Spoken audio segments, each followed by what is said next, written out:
The human brain, as far as we know, is the most complex organ in the known universe.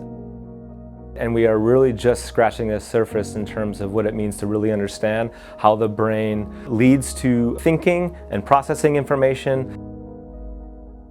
Instead of just asking people, how does this make you feel, we can actually look at the brain responses at the same time.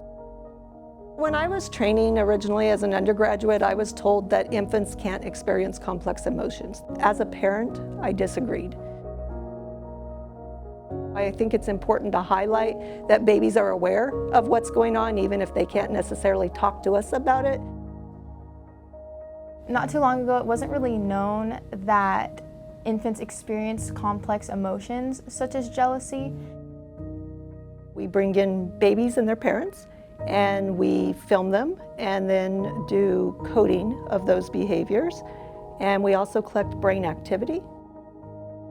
So with this project, we're really seeing the development of those emotions and how the infants portray those emotions.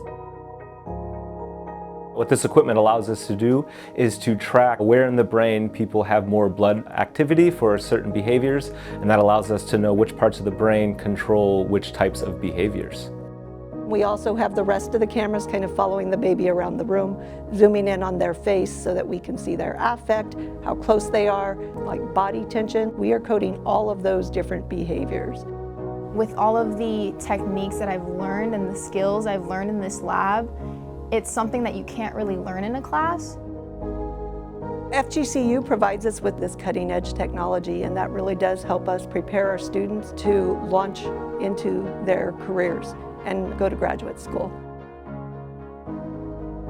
Using this technology allows us to contribute to neuroscience findings, which is really incredible.